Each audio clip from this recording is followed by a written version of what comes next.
monde est dans les douleurs. Il y a un passage que j'ai retenu avant de partager la parole ce matin, qui a trait à l'enfantement. Gloire à Dieu, je voudrais simplement vous le lire, parce que ce sont des douleurs. Le monde est dans les douleurs.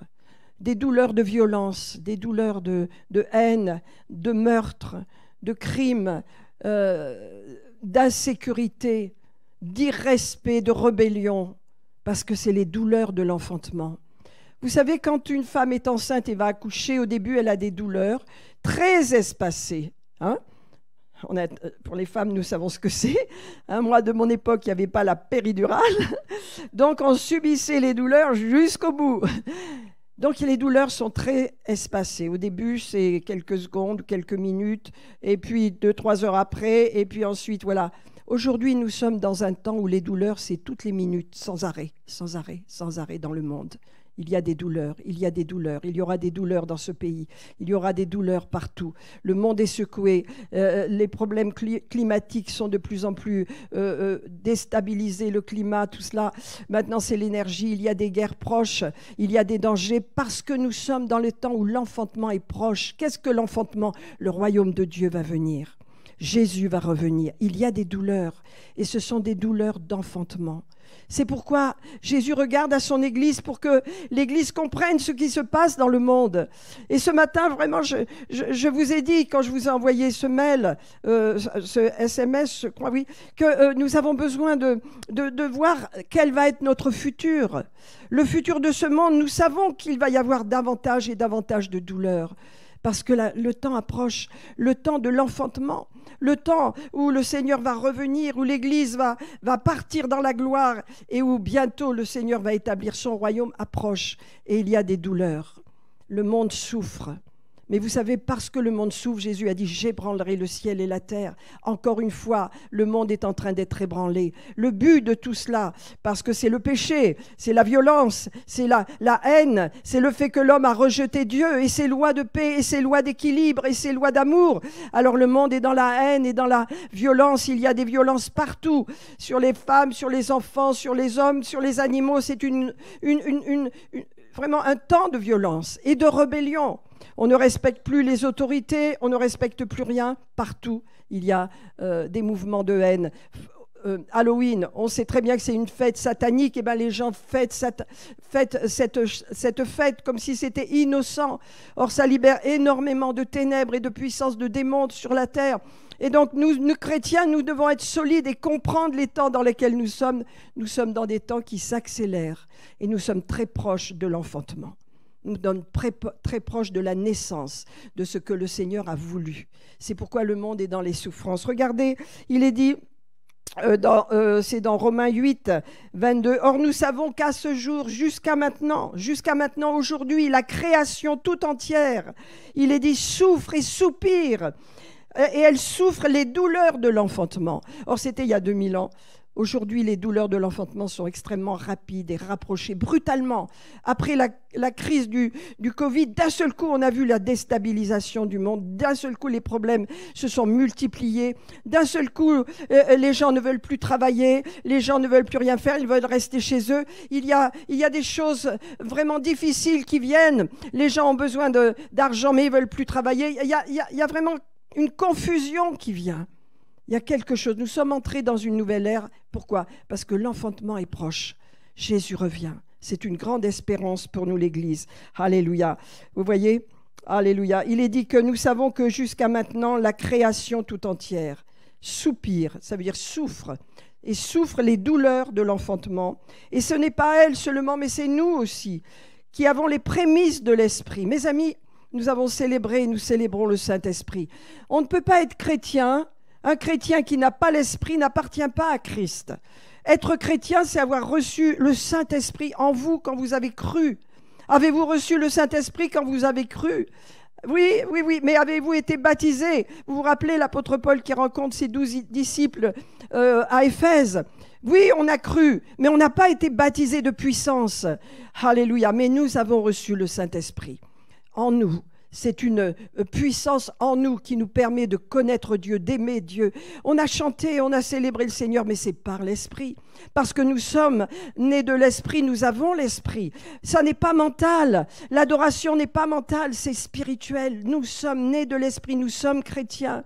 Un chrétien a l'esprit de Christ en lui. Et c'est pourquoi il peut vivre une vie puissante, parce qu'il a l'esprit de Christ en lui. Nous avons l'esprit de Christ en nous, mes amis. Nous pouvons dominer sur les ténèbres. Nous pouvons rejeter les plans de l'ennemi. Nous avons autorité dans ce monde. La Bible nous dit, nous ne pouvons pas lier Satan. Il y a des gens qui lient Satan, quelquefois dans les prières, on peut dire, allez, je te lis tout ça. Non, on chasse les démons, mais à Satan, on lui résiste. On lui résiste avec une foi ferme. Ça veut dire qu'en tant que chrétien, Dieu appelle notre génération à être ferme, à être solide, à avoir vraiment de la persévérance, de la persistance dans la prière, dans l'autorité, dans la compréhension de ce monde. Amen.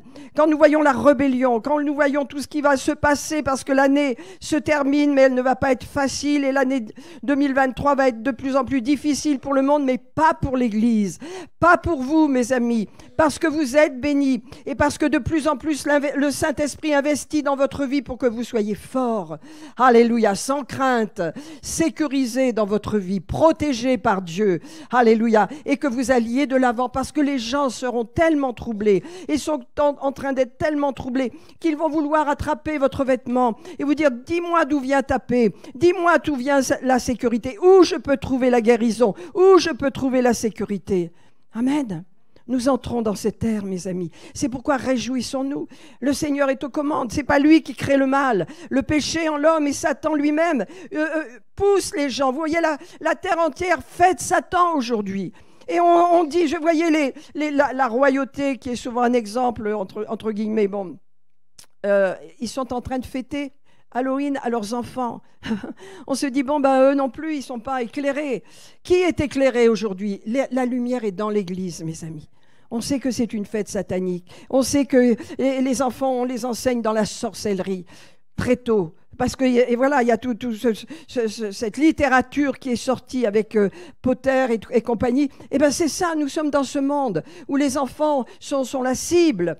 Mais pas dans l'Église. Dans l'Église, il y a la lumière de Dieu, il y a la paix de Dieu, il y a la sécurité. On n'a rien à craindre si on est établi sur Jésus-Christ. Alléluia.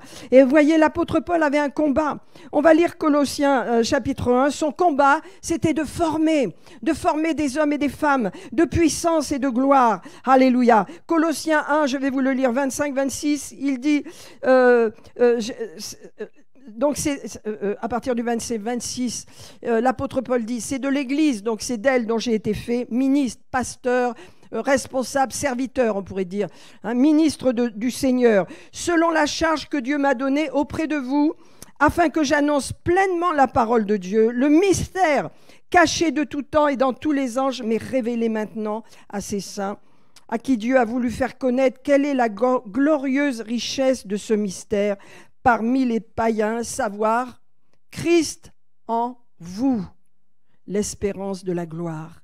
Qu'est-ce qui peut vous arriver si Christ vit en vous par le Saint-Esprit? Rien. Alléluia. Que la gloire de Dieu, que la bénédiction de Dieu, comme nous l'avons chanté sur des générations. Et il dit, c'est lui que nous annonçons, le Seigneur Jésus, le Sauveur, exhortant tout homme. C'est l'appel de l'Église, c'est l'appel de chacun de vous en tant que disciple, d'exhorter toute personne, tout homme, et instruisant tout homme en toute sagesse, afin de présenter à Dieu tout homme, ça veut dire toute personne. Quand il y a le mot homme, en français, ça veut dire l'humanité, c'est pas le mâle et la femelle, c'est l'être humain. Toute personne devenue parfait en Christ. Et l'apôtre Paul ajoute, c'est à quoi je travaille. L'œuvre de l'apôtre Paul, c'était pas d'avoir du monde et du monde et du monde, de bâtir des méga-églises, et il faut des méga-églises, je le crois, mais surtout c'était de former des gens, de les instruire, de les bâtir, de les exhorter, de leur annoncer l'évangile. Et au verset 29, il dit, c'est à quoi je travaille. Voilà mon œuvre, voilà mon travail. n'est-ce pas? Je prêche l'évangile, j'établis la fondation solide, mais ensuite on bâtit ensemble. Plusieurs bâtissent. Mais moi, mon travail, dit l'apôtre Paul, et le travail de chacun de nous, c'est d'exhorter et de travailler afin que toute personne qui vient à l'Église, qui s'approche du Seigneur, puisse être formée, puisse être encouragée, puisse entrer dans la culture chrétienne, qui est la culture du pardon et de l'amour, du respect, qui n'est pas la culture de ce monde. Et nous avons besoin de changer nos mentalités. Et au verset 29, l'apôtre Paul rappelle, je travaille à cela, à former, à instruire les gens en toute sagesse, afin de présenter à Dieu des personnes parfaites en Christ. C'est possible, mes amis. Beaucoup d'entre vous, vous êtes parfaits en Christ. Mais maintenant, le Seigneur vous appelle à amener d'autres personnes avec vous, afin qu'ils deviennent eux aussi parfaits en Christ. Pour cela, il faut qu'ils soient instruits. Pour cela, il faut que la culture de l'Église soit manifestée dans leur vie. La culture du pardon, de l'amour et la connaissance de Dieu. Regardons encore le verset 29. C'est à quoi je travaille, dit l'apôtre Paul, en combattant avec sa force. Quand je vous dis qu'il y a des obstacles, quand je vous dis qu'il y a de l'opposition, c'est normal. L'Église est une telle lumière dans le monde que l'ennemi attaque. Il a des attaques subtiles dans ce monde, notamment depuis qu'il y a eu le Covid, c'est que les gens restent chez eux, ne viennent plus à l'église. Dieu merci, c'est pas notre cas aujourd'hui. Alléluia, je vous bénis pour cela. Et que les gens soient mis de côté, prient beaucoup moins, se démobilisent. Ça, c'est un piège de l'ennemi. Il faut le reconnaître, parce que nous ne sommes pas dans des temps où il faut laisser les pièges de l'ennemi s'installer dans notre vie, parce que nous sommes très proches de l'accouchement, parce que l'accouchement vient, un monde est en train de venir, un monde parfait où Jésus va régner sur cette terre et nous régnerons avec lui, mais avant nous allons partir dans les airs avec le Seigneur. L'apôtre Paul dit, je travaille à former des gens, je travaille pas à avoir des foules, je travaille à former disciple par disciple, personne après personne, alléluia, afin que lorsque j'ai formé un disciple, il puisse en former d'autres aussi. Alléluia, afin qu'il y ait multiplication. Il dit, c'est à quoi je travaille en combattant. Mes amis, il y a un combat. Si vous croyez qu'il n'y a pas de combat, vous vous trompez. Il y a un combat pour prier. Regardez votre vie. Comment c'est difficile lorsque vous voulez prier. Qu'est-ce qui se passe? Oh, il faut que j'aille faire ma lessive. Oh, il faut que j'aille chercher le linge dehors. Oh, il faut que j'aille tondre la pelouse. Oh, il faut que j'aille m'occuper des... Oh. Et le temps passe et après on n'a plus le temps, on est fatigué, on va dormir. Il y a un combat. Il y a un combat. Alléluia, il y a un combat pour prier, il y a un combat pour servir Dieu, il y a un combat. Et l'apôtre dit, je combats, mais pas seul. On ne peut pas être chrétien par soi-même, c'est impossible. Un chrétien a l'Esprit de Dieu. Et parce que nous avons l'Esprit de Dieu, nous tenons ferme. Nous pouvons vivre notre vie chrétienne. La vie chrétienne se passe par l'Esprit de Dieu. Je vais vous dire quelques mots tout à l'heure sur la chair, parce que nous allons bien voir qu'il y a deux façons de penser, soit par l'Esprit, soit par la chair. Nous voulons vivre dans l'Esprit, vivre par l'Esprit. Amen. Et c'est possible. Alors regardez encore ce qu'il dit. Je travaille afin que j'exhorte, j'encourage. Le mot exhorter veut dire encourager fermement.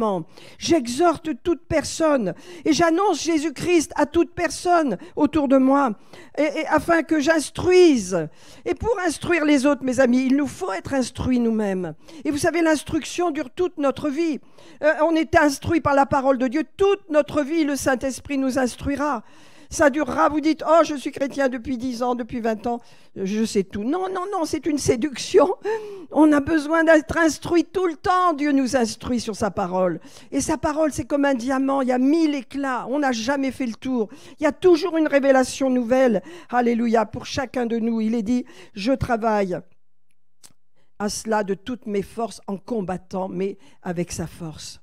Avec la force de Dieu. Si vous voulez vivre votre vie chrétienne et que vous vous sentez difficile, vous n'avez pas de temps, vous sentez que vous ne priez pas, vous vous sentez faible, alors prenez la force de Dieu parce qu'il va vous relever. Notre Dieu est un Dieu qui nous relève. Il ne nous condamne pas. Il n'y a pas de condamnation pour ceux qui sont en Jésus-Christ, mais il y a des exhortations. En tant que pasteur, je vous exhorte également à tenir ferme et à combattre dans la prière pour les personnes que Dieu met autour de vous, pour les jeunes chrétiens qui sont comme des petits poussins, qui sont fragiles, qui sont en danger s'ils ne sont pas couverts par vos prières. Amen. En tant qu'Église, nous prions, mais rappelez-vous que le prophète Daniel, dans l'Ancien Testament, priait 3 fois par jour. Il prenait du temps à prier. Nous avons la prière en langue, nous pouvons prier en langue. Mes amis, quand nous prions en langue, nous parlons à Dieu. Et à ce moment-là, on est renouvelé en même temps. C'est une telle puissance. L'Église, aujourd'hui, va être revêtue de puissance, avec les langues, avec la parole, et avec cette onction qui vient sur nous, ce manteau de partager notre foi et vraiment de désirer voir les gens venir à Dieu. Quand je suis venue à Jésus, il y a un petit gars qui est venu nous parler à toute ma famille, à Villeneuve-les-Cerfs, dans le Puy-de-Dôme à l'époque, et qui est venu nous dire quelques mots. Il venait de rencontrer Jésus, mais il avait un désir de partager sa foi. Et je salue tous ceux et celles qui ont le désir de partager leur foi avec leurs prochains. Et il est venu et il ne savait pas ce qu'il allait se passer. Il était tout tremblant, il avait tout angoissé et il nous a dit ces quelques mots, que Jésus nous aimait, que Jésus guérissait. Moi, j'avais perdu mon père 2 ans avant et j'étais bouleversée par la maladie qu'il avait emportée. J'étais angoissée et dès que j'ai entendu ces mots, j'ai été apaisée. Plus que ça, le Seigneur est venu vivre en moi, dans ma vie, par son esprit. J'ai été changée. Je l'ai rencontré alors que je ne le cherchais pas. Amen. Et son esprit a commencé à me transformer. Alléluia. Et j'ai changé de mentalité. Mes amis, sans le Saint-Esprit, on ne peut pas vivre notre vie chrétienne. Sans le Saint-Esprit.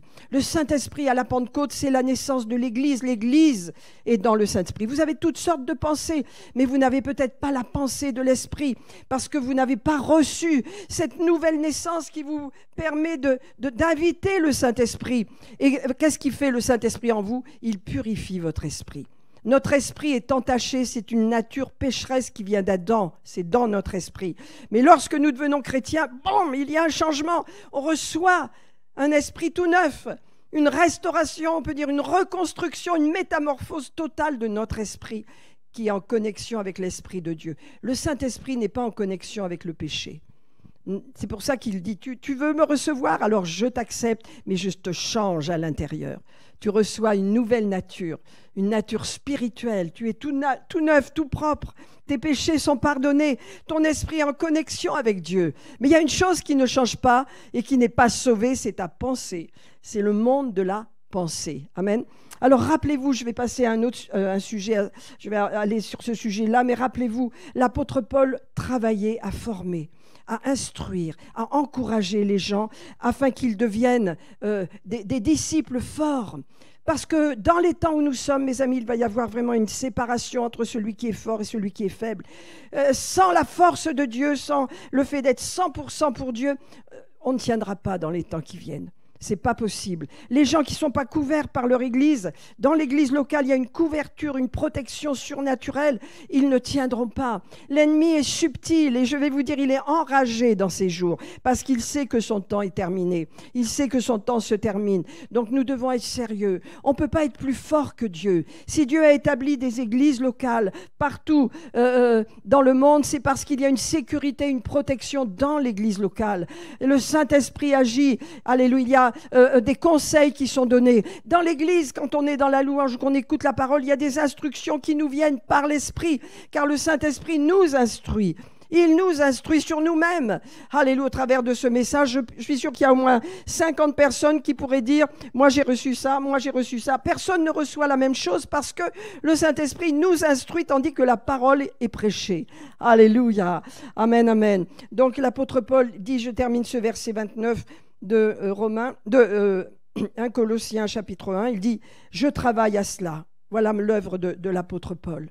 Il travaille à la formation. Il travaille. Vous savez qu'il parlait, il y a un passage dans Actes des Apôtres où il enseigne dans une maison, elle a 3 étages. Il y a un jeune homme qui est sur la fenêtre et qui s'endort pendant le long discours de Paul. Il tombe de la fenêtre et il est relevé mort. Toute l'assemblée descend. Ça va être terrible, mais l'apôtre Paul arrive, il dit, ne craignez pas, son esprit est en lui, il prie pour lui, il lui dit, jeune homme, lève-toi, il ressuscite, et il va continuer d'enseigner cette communauté jusqu'au petit matin. Je vais vous dire, c'était des temps glorieux, c'était des temps de l'esprit, les temps, alléluia, le temps ne comptait pas. N'est-ce pas? Et donc, voilà, quand vous avez le Saint-Esprit, vous avez l'esprit de résurrection. Les situations, d'un seul coup, peuvent vous choquer. D'un seul coup, vous avez une situation qui vient, qui vous bloque, qui vous choque, mais vous avez l'esprit de résurrection. Vous allez la contrer, vous allez la transformer. Amen. Alors, je voudrais vous dire que il y a vraiment...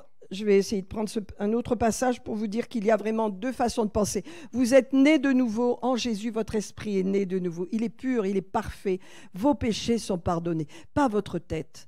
Vous le savez bien. Donc, nous allons voir l'importance de faire des choix parce qu'il y a deux façons de penser. On va prendre Romains chapitre 8. Je vais vous lire simplement le verset 5, par exemple. Il y a deux façons de vivre, en tant que chrétien, bien sûr, selon la chair ou selon l'esprit. Voilà, nous avons l'esprit, mais nous sommes toujours charnels. Mais le Seigneur nous dit, ok, ta chair, qu'est-ce que c'est la chair? C'est pas ce que tu vois là. Non, non, la chair, c'est lorsqu'on vit sans Dieu. Nous avons tous été charnels avant de connaître Jésus. N'est-ce pas? J'étais charnel, vous l'étiez aussi. Ça veut dire que toutes vos pensées, tout ce que vous faisiez, c'était au niveau du naturel, l'homme pécheur. Voilà, il pense toujours de côté, il essaie de faire le bien, il n'y arrive pas. Il sort de l'église, il est encore sa méchanceté ou ses mauvais sentiments reviennent, parce qu'il n'est pas changé. Mais quand vous êtes né de nouveau, le Saint-Esprit vient en vous, vous êtes transformé. Vous avez de nouveaux désirs. Et il se passe une chose, il y a un conflit entre votre esprit et votre pensée, parce que votre pensée a besoin de s'ajuster sur la parole de Dieu. Elle a besoin de penser comme Dieu pense, en tous les cas comme la parole de Dieu nous indique de penser. Alors au verset 5 de Romains 8, il est dit « Ceux, en effet, qui vivent selon la chair, s'affectionnent aux choses de la chair. » Le mot « s'affectionne » veut dire aime, s'attache, vive pour. Vous voyez, s'affectionner aux choses de la chair, c'est vraiment passer son temps à aimer ces choses et à mettre Dieu de côté. Alors, il est dit, ceux qui vivent selon la chair s'attachent à des choses totalement charnelles, n'est-ce pas, à des choses naturelles, vivent comme s'ils n'étaient pas nés de nouveau et ne réalisent pas qu'ils ont le Saint-Esprit en eux, qui leur parle, qui veut les réanimer, qui veut les réveiller. Et non, ils aiment tellement les choses de ce monde, tellement les choses de la chair, qu'ils ne peuvent pas plaire à Dieu. Donc nous avons une alternative et un choix en tant que chrétien. La vie chrétienne demande des choix. Je dois faire des choix dans ma vie, je dois me discipliner, je dois apprendre à prier, je dois faire ce qui plaît à Dieu. Je ne peux pas vivre comme je vivais avant. Vous savez, quand on n'est pas chrétien, on vit cool, hein? On pense qu'à s'amuser. Avec mon mari, on recevait beaucoup, on faisait des soirées, on voyageait, la vie était facile, entre guillemets, quoique j'étais hyper mal dans ma peau. Mais enfin, on avait une apparence de belle vie. Mais ça n'était pas une du tout. On a eu vraiment une vie heureuse quand Jésus est venu vivre en nous, apaisant notre vie et nous réorientant vers la lumière, nous réorientant vers ce qui est essentiel, ce qui est bon pour nous. Amen. On ne serait peut-être plus de ce monde si Jésus n'était pas venu dans notre vie. On n'aurait peut-être même pas pu supporter de vivre plus longtemps ensemble si Jésus n'était pas venu nous toucher et changer notre vie. On ne peut pas réussir sa vie sans Dieu. On ne peut pas bâtir sa vie sans Dieu. Aujourd'hui, c'est encore pire qu'avant. Donc, il est dit que ceux qui vivent selon la chair aiment les choses de la chair, tandis que ceux qui vivent selon l'esprit s'affectionnent aux choses de l'esprit. Et l'affection de la chair, ça veut dire, c'est la mort. Ça veut dire, tout ce que produit la chair, ça veut dire l'homme sans Dieu, ça va directement en enfer. Ça ne produit rien, c'est mort. C'est un bois mort. Vous savez, ces arbres morts, vous les avez vus. Et bien voilà comment est notre nature. Depuis qu'Adam a péché, l'homme est mort spirituellement. Il est comme ces bois, ces espèces d'arbres morts. J'aime pas les voir. Quand je les vois, ça me fait tout de suite penser à la mort spirituelle. Et je me dis, je ne veux plus les voir, il faut les couper, tous ces bois morts, parce qu'ils n'ont rien, ils n'ont même pas de feuilles, ils n'ont plus rien. Vous voyez ? Eh bien, tout ce que produit la chair, c'est de la mort. Mais il est dit, et l'affection de la chair, c'est la mort, tandis que l'affection de l'esprit, s'affectionner aux choses de Dieu, prendre du temps pour les choses de Dieu, leur donner de la valeur, leur donner de la place dans notre vie, eh bien, c'est quoi ? La vie et la paix. C'est le verset 5, la vie et la paix. Quelle vie? La vie avec Dieu qui est une vie abondante, une vie prospère, une vie protégée, une vie sécurisée, une vie où il y a de la joie. Il n'y a pas que de la joie, il y a des épreuves comme tout le monde, il y a des situations, mais on en sort toujours victorieux. Alléluia. Et donc il y a cette affection de l'esprit, des choses de Dieu qui produit la vie en nous. Vous savez, Jésus a dit, je suis venu, alléluia, Jean 10, 10, pour vous donner la vie, et la vie en abondance. Ça veut dire, je vous donne une bonne vie. Je veux que vous soyez heureux, mes enfants. Quels sont les parents qui ne veulent pas que ces enfants soient heureux? Quand nos enfants sont malheureux, quand ils passent des épreuves, on n'est pas bien. On ne peut pas être heureux quand nos enfants sont malheureux. Hein? On ne peut pas être bien quand ils sont malades. Hein? On ne peut pas être joyeux quand il y a quoi que ce soit. C'est pourquoi les sentiments que nous avons en tant que parents pour nos enfants, c'est les mêmes sentiments qu'a Dieu le Père pour nous. Amen. Il veut qu'on vive heureux. Il nous a donné sa parole. Il nous a donné ses lois pour qu'on apprenne à vivre heureux, à bénir, à pardonner, à croire et à prospérer dans notre vie, à avoir confiance en lui. Alléluia. Donc ceux qui vivent selon la chair ne peuvent pas plaire à Dieu. Comment vous savez que vous vivez selon la chair? Faites un bilan. Qu'est-ce qui a de la valeur dans ma vie? Qu'est-ce qui prend beaucoup de place dans ma vie? On peut le voir. Est-ce que le Seigneur a de la place dans ta vie, mon ami? Donne-lui de la place. Donne-lui de la place dans la prière, dans la lecture de la parole, dans le fait d'aller à l'église régulièrement, d'être en communion dans un groupe de prière, un groupe de maison, d'être fidèle dans ces choses. Donne la place à Dieu. Et il est dit que là, tu vas recevoir la vie parce que Dieu agit dans ton cœur. Voilà, on l'a chanté, Seigneur, mon cœur, je te donne mon cœur. Hein? Viens, Dieu voit nos cœurs, c'est ça qui l'intéresse. Et à ce moment-là, qu'est-ce qui se passe? Il nous restaure dans la vie. Vous voyez, tout ce qui est mort dans notre vie est ressuscité quand on vit avec Jésus. Il y a des choses qui sont mortes, hein? Des rêves, des peurs, les peurs qui nous ont enfermés, empêchés d'avoir confiance en nous, toutes ces choses qui nous obligent à vivre comme si nous étions en prison. Quand on vit avec Jésus, boum, la vie vient.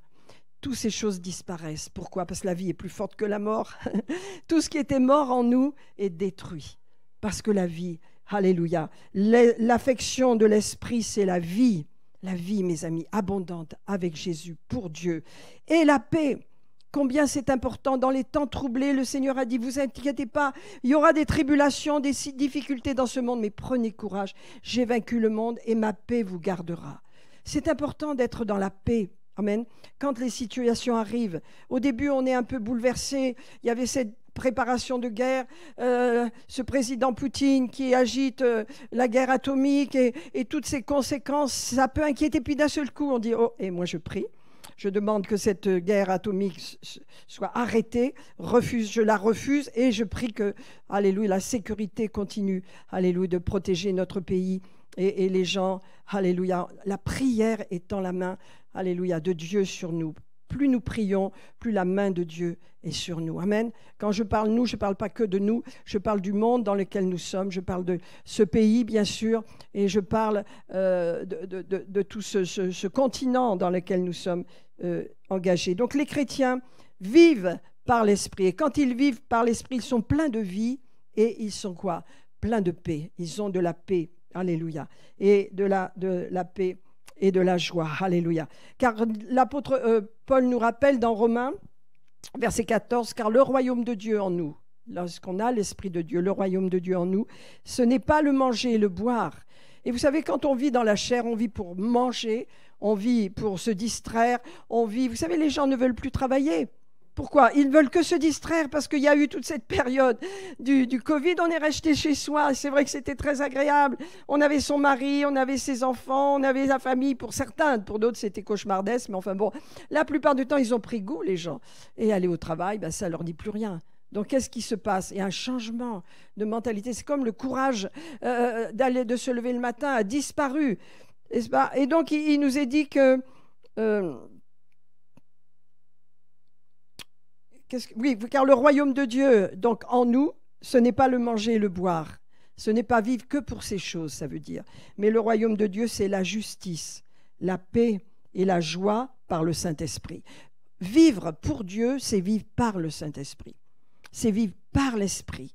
Allez, et si vous n'arrivez pas à vivre quelque chose, si vous sentez que vous n'êtes pas à la hauteur, si vous sentez que vous êtes faible, c'est simple, demandez l'aide du Saint-Esprit. Il n'est pas là pour vous accuser, il n'est pas là pour vous condamner, il est là pour vous relever. Communiez avec le Saint-Esprit. Il a été envoyé à vos côtés pour vivre avec vous et c'est éternel, il vivra toujours avec vous.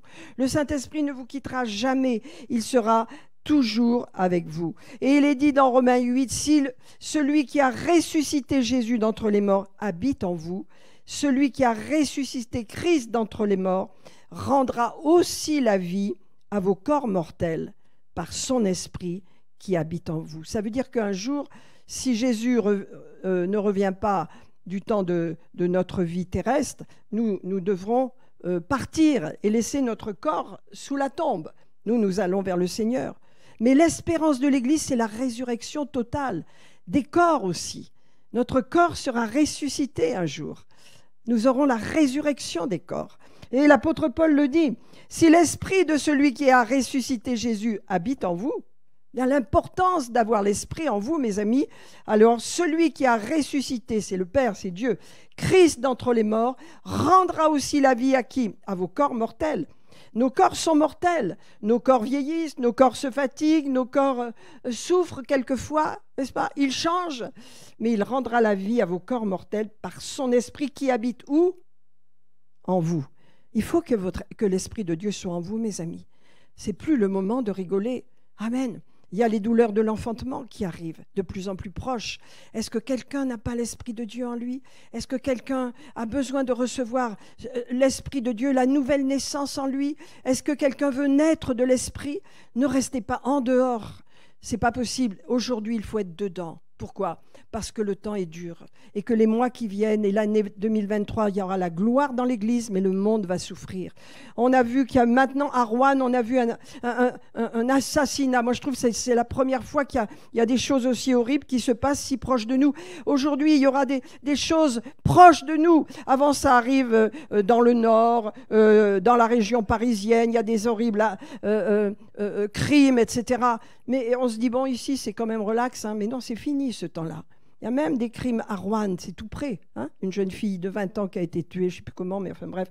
Le monde est dans des situations dangereuses. Et l'apôtre Paul y a dit dans 2 Timothée 3, vous le lirez, ou 5, je crois, que les gens sont dangereux pour certains. Et il y aura des temps dangereux. Amen. Et donc, on ne peut pas avoir un christianisme d'opérette de temps en temps. Maintenant, c'est le temps d'être à fond, 100% pour Jésus-Christ.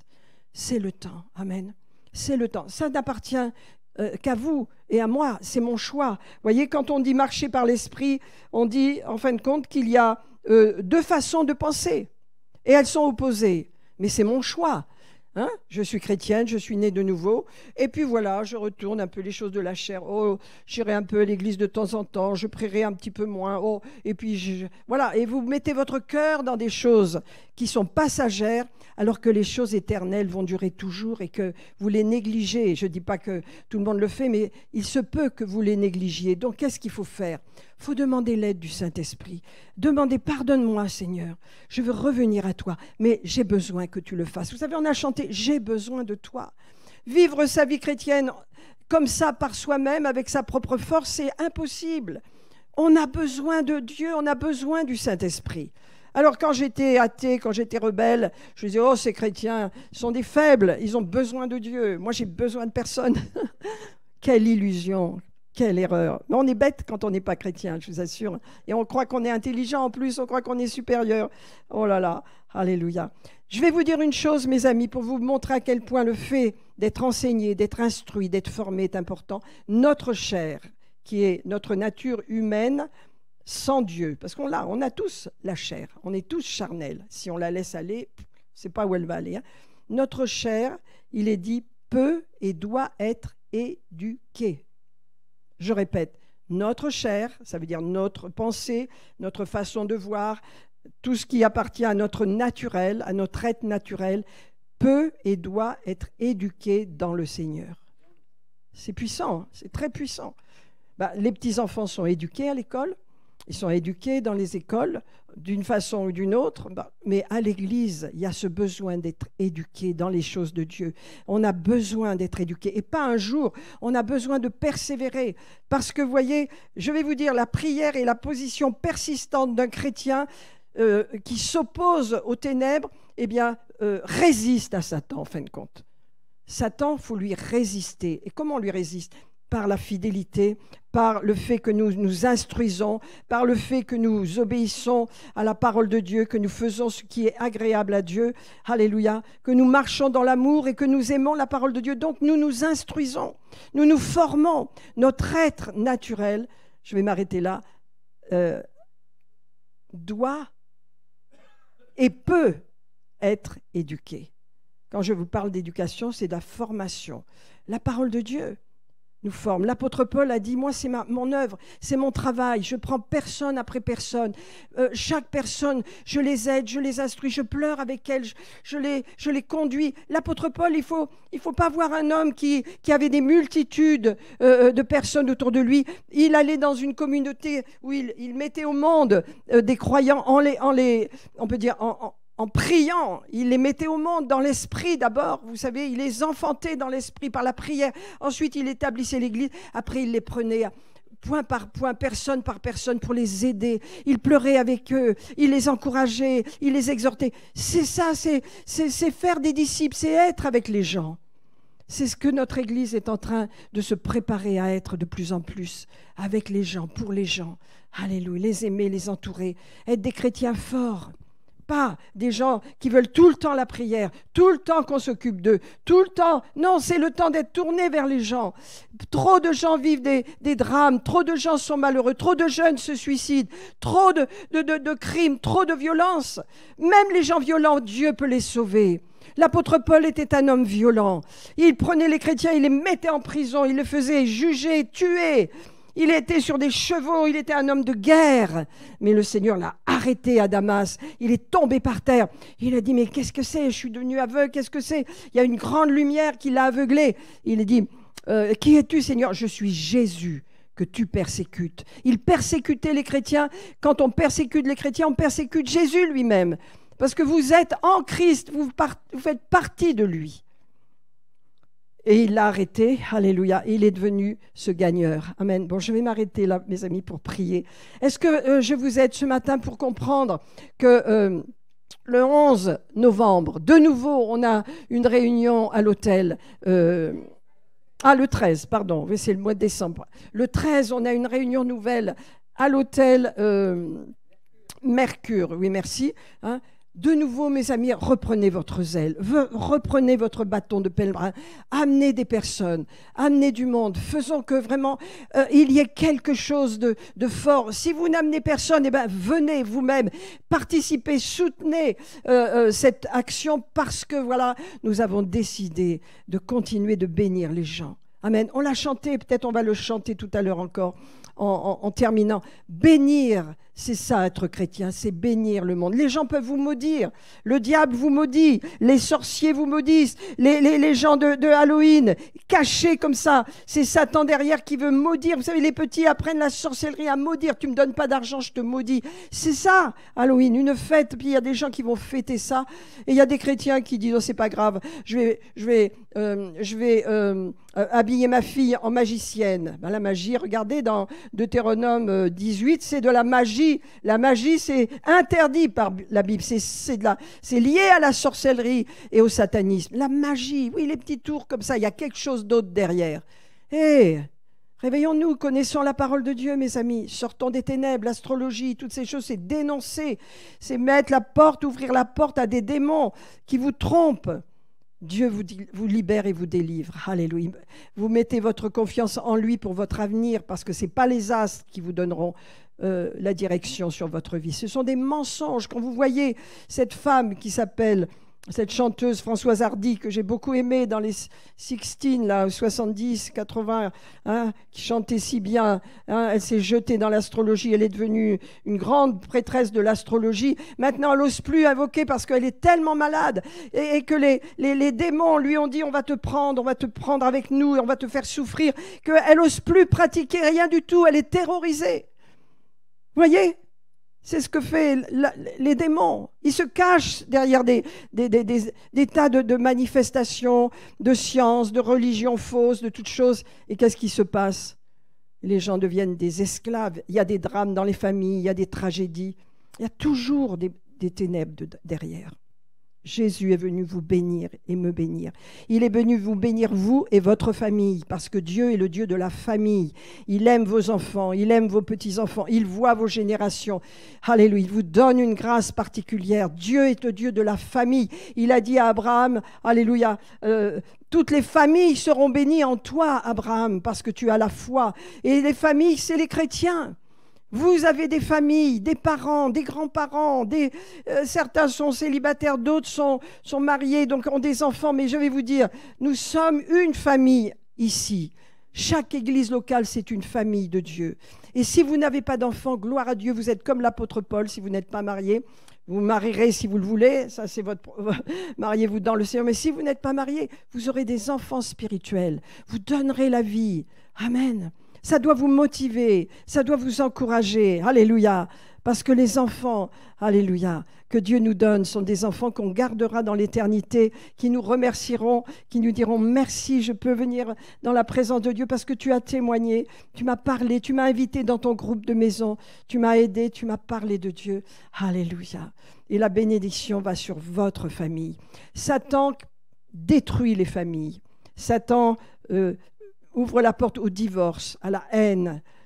Les gens s'appauvrissent à cause du divorce. Il y a beaucoup de mauvaises choses. Les enfants sont perdus. Et la déstabilisation de notre société est terrible. Hein? Les genres, la théorie des genres, quand vous voyez, c'est une horreur. Ça vient tout droit de l'enfer. Où on dit à des petits garçons, tu es une fille. Et où on dit à une petite fille, tu es un garçon, allez, change de sexe. Une abomination, mes amis. On voit ça, c'est une abomination. On doit réagir. On doit réagir, ne pas accepter ça. Ça ne veut pas dire qu'on va se battre contre les gens, mais nous, on doit être clair. En tant que chrétiens, on n'accepte pas cela. On n'accepte pas que nos enfants soient soumis à ces faux enseignements. Hein, c'est aux États-Unis qu'il n'y a même plus de toilettes pour les garçons et pour les filles. Un seul genre. On n'a plus le droit sur les cartes d'identité. On ne doit plus dire madame ou monsieur. Hein?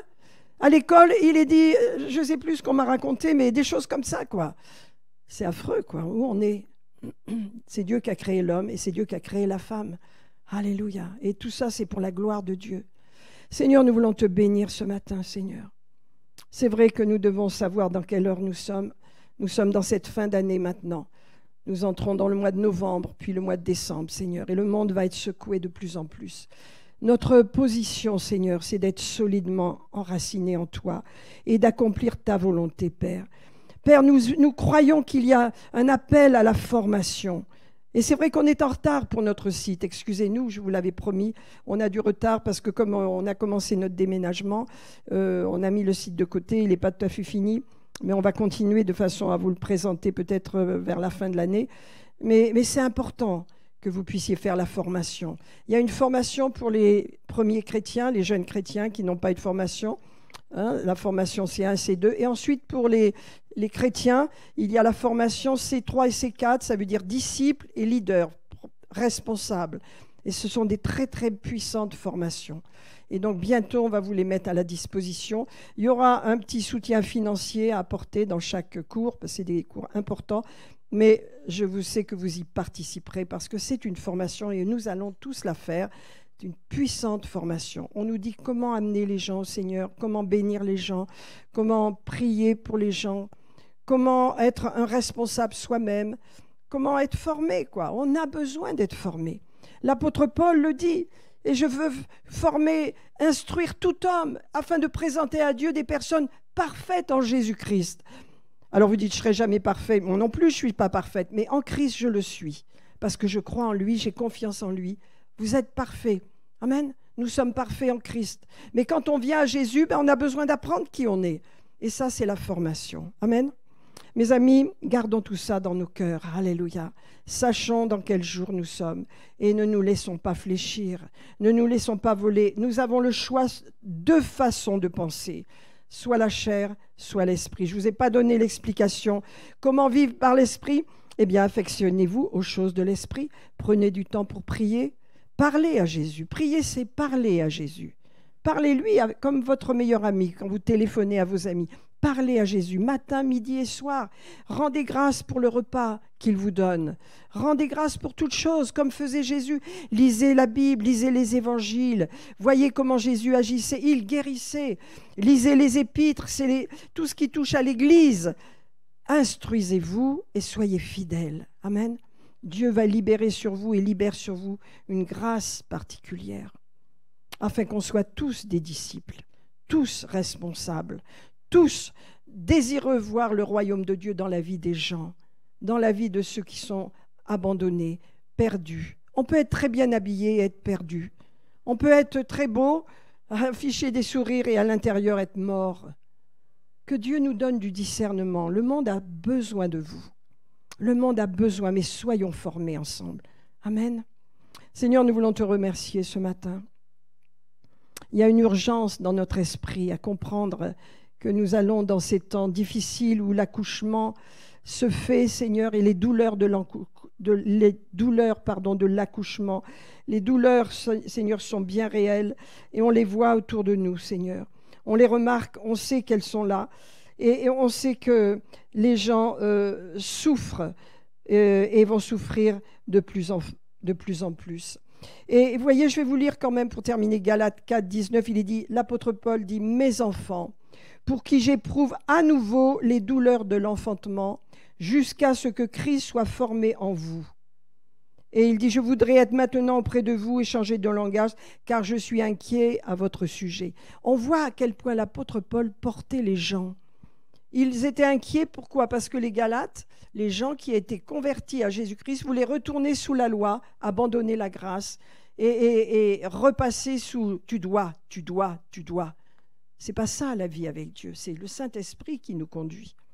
Saint-Esprit, c'est une vie de liberté, de relation avec Dieu. Il n'y a pas les « tu dois faire ci, tu dois faire ça, sinon Dieu ne va pas t'aimer, il va être un juge ». C'était la loi, non.